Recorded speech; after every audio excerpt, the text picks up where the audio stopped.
নির্বাচনের সার্বিক আইনশৃঙ্খলা পরিস্থিতি নিয়ে রাজধানীর আব্দুল গনি রোডে ব্রিফ করছেন পুলিশ মহাপরিদর্শক বাহারুল আলম। আমরা সরাসরি চলে যাচ্ছি সেখানে। আমরা মনে করি একটা মৃত্যু দুর্ভাগ্যজনক। আমরা চেষ্টা করি যেন একটা মৃত্যু না হয়।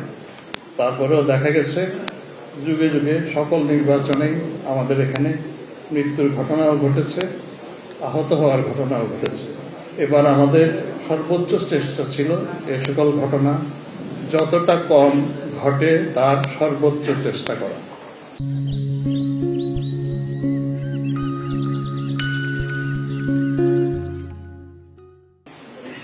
আমরা কতটুকু করতে পেরেছি সেই মূল্যায়ন আপনারা করবেন, দেশবাসী করবে। আমি আপনাদের সকলকে এখানে আসার জন্য, আমার কথা শোনার জন্য ধন্যবাদ জানাই।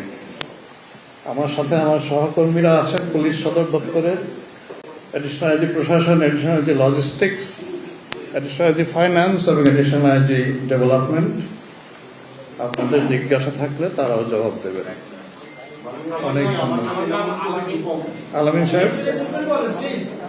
আমার নাম আল আমিন। আমি আমার দেশের সিনিয়র রিপোর্টার। দুটি বিষয় আমার জানা ছিল। একটি কয়েকদিন আগে সেনাবাহিনীর পক্ষ থেকে বলা হয়েছে যে ঢাকায় বেশ কয়েকটি দুটি আসনকে ঝুঁকিপূর্ণ তারা করেছে। আপনারা যেহেতু পুলিশ সারা বাংলাদেশ নিয়ে কাজ করেছে, আমি জানতে চাই যে বাংলাদেশে কতটি আপনারা ঝুঁকিপূর্ণ আসন হিসাবে উল্লেখ করেছেন।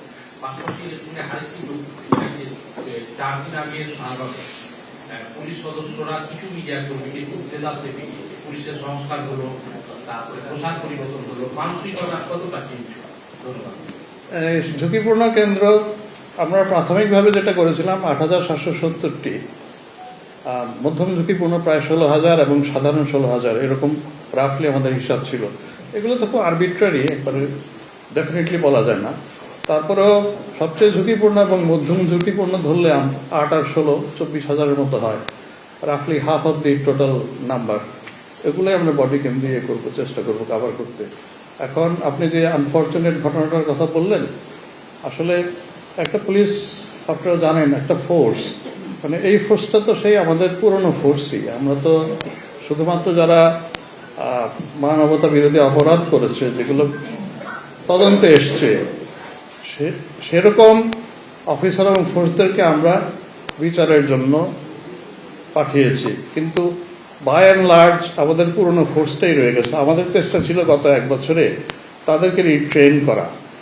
এখন 15 বছরের ফ্যাসিস্ট শাসনের যে সংস্কৃতি, এর মধ্য দিয়ে যে অভ্যাস এবং বদভ্যাস গড়ে উঠেছে, সেগুলোকে 1 বছরে আমরা পারিনি আসলে দূর করতে, এবং এর জন্য এসব আনফর্চুনেট ইনসিডেন্টগুলো হয়।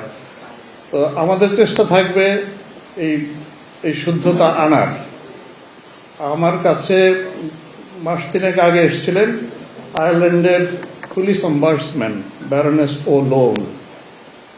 আমি ওনার কাছে একটু হতাশ হয়ে বলছিলাম যে আমার এতদিন 1 বছর হয়ে গেল, এখন পর্যন্ত পুলিশ ফোর্সকে আমার কাঙ্ক্ষিত যে জায়গায় আমি আনতে পারিনি। উনি বলতেছিলেন, inspector general, it took us 10 years. It took us 10 years. How do you expect that your force will come up to the mark in 1 year?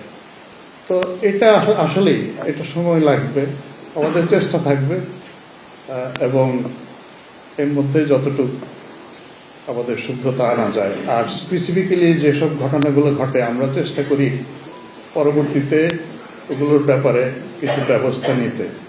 এগুলোই প্রক্রিয়া আর কি।